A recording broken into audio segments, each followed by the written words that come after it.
Opening and saving a document. Hello dear friends! We continue to conquer the peaks of the Photoshop software, and today we will talk about how to open a file and how it can be saved. Go to the Photoshop, go to the File menu and select Open, or the keyboard shortcut Ctrl+O. At the same time, we can, as usual, select the folder we need and select the necessary files. If we want to open several files at once, then we can select one, hold down the Ctrl key, select one more and click Open.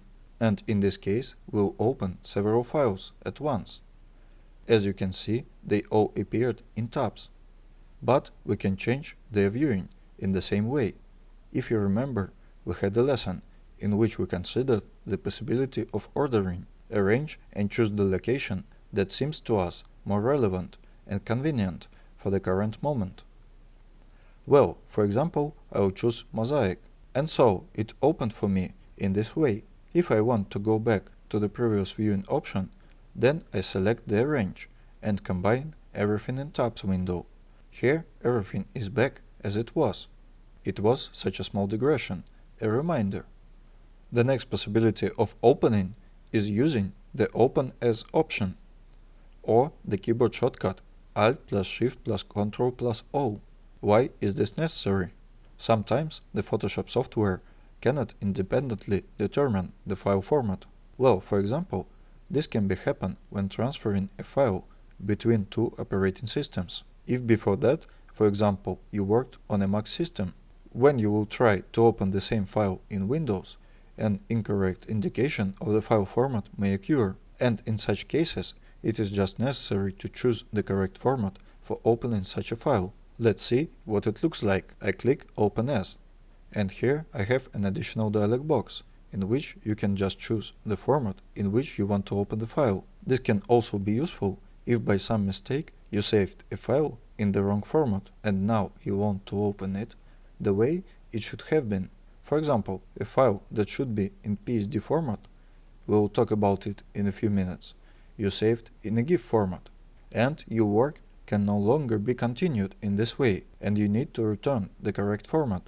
Then, from the suggested list, you can choose the format that you need now, and of course, click Open. And another option for opening is using an additional module called Bridge. Let's see how it works. We select File and select Bridge Overview, or Alt+Ctrl+O. At the same time, we have an additional module loaded. Here I have it. Now I will place it so that it can be seen. And in this module, you can select files to view and in order to work with them somehow in the future.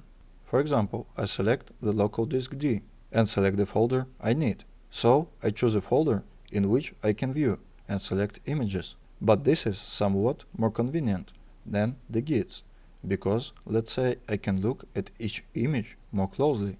That is, I can select them more preciously by viewing the preview on a large scale. In addition, in the software, you can also edit keywords, tags, create an image rating, perform batch processing. That is, the same action can be applied to many photos at once. In general, the Bridge program, which means bridge in translation, is very useful, and we will certainly talk about its other functions in the following lessons. And now let's just talk about how can we open the file we need. For example, I like this photo. I will click on it twice, and here it opens in Photoshop.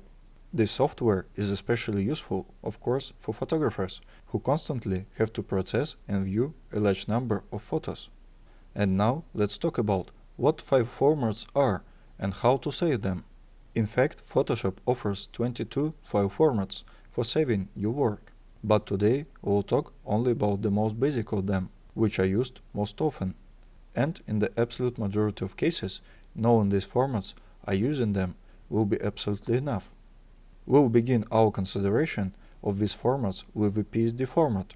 This is the native format of Photoshop, in which all the work is done. And let's go to the Photoshop software to look at a specific example of what this file is. So I opened a file in Photoshop in this format, and let's see what its features are. The fact is that it is in this format that you still have an ability to edit your image. You can go back a few steps, or for example, move objects in your image as you need. Well, for example, we want to move this basket somewhere else. We can take it and do it. At the same time, the rest of the objects remain in its place. We can make some objects invisible. Here, the leaf has disappeared, and there is a lot more that we can do. And since the creative process can be quite long, you can consider different options. Then, by saving the file in this format, you can always go back in the process of your creativity and somehow edit it, change something, edit something. This is the best option to save the work in the progress while it is not finished yet, while you are still working on it, or if you want to save it for the future in order to change something later, then in this case the PSD format will be the best choice. But sooner or later there comes a time when your work is completed and it's worth showing it to the world. And in this case the TIFF or JPEG formats will be useful to you. Let's start with the JPEG format. This is the most common format in which we usually see all the images on the web. Unlike PSD, it's available for viewing not only in Photoshop, but also in all programs for viewing graphic files. And it is in this format that we see all the images that we meet on social networks. It is in this format that most our photos are stored. This is really the most common format, but it has both its advantages and disadvantages. As I have already said, the advantage of its accessibility and the ability to view it in almost any program for viewing graphic files. But the disadvantage is that when saving in this format, compression occurs, and the compression method is based on the fact that the colors of adjacent pixels are averaged. Thus, we lose some of the semitones, some of the subtle nuances, shades, and for a large professional work, this can be very significant, although this loss of quality may be visible to the naked eye. The advantage of files in this format is their low weight, the ability to easily place them on any resources, and in general, this is the most familiar format for us. Therefore, you just need to find a balance between the quality and the weight of the file, and everything will be fine. As a rule, we save in this format after we have completed our work in a file with the PSD format. Unless, of course, we have other specific requirements for the file. Well, friends, let's move on to the next format. This is the TIFF format. TIFF is a format for professionals, as it is the gold standard for printed and printed products. The thing is that, unlike JPEG, when it is saved, there is no compression, or even if it happens, then without loss of quality, and all the nuances, semitones, shades are preserved. The quality remains completely unchanged. But such a file also weighs much more. Files in this format are usually used by graphic designers in their work. Well, we move on to the next format, and this is the PNG format.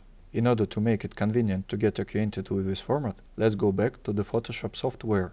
By the way, taking this opportunity, I want to show you that you can see the name and format of the file here. And here, after the dot, the format of your file is shown. And as you can see, we now have a file open in PNG format. And what is the difference? We see a beer on such a background. This cell here means that this background is transparent. That is, in fact, the beer particularly lies on such a transparent film, and we can overlay it on any other background. Let's see how it can look like. Here, for example, we may have a beer on such a background, or on another, or such a background. That is, one day we can save some element on a transparent background, and then, in the future, use it in various works. It can be very convenient, and it is in this format that all the elements in scrapbooking kits are usually stored. And the last format that we have to consider is the GIF format. Yes, these are the same GIFs that we know well from the same social networks. It is this format that allows you to save animation, and of course is also very actively used in web design. Now let's see how saving in different formats in Photoshop directly takes place. To do this, we need to select File, select Save, and Save As. If I choose just Save, then the image is saved in the same form, with the same name and in the same format as it was. If I click Save As, then in this case we are asked to choose a format from the suggested list. The list is quite large. I can't even show it in its entirety here, and here we can choose the format that we need, that suits us in the situation, and save it in it. That's all for today. I am saying goodbye to you. See you soon. AIM School was with you.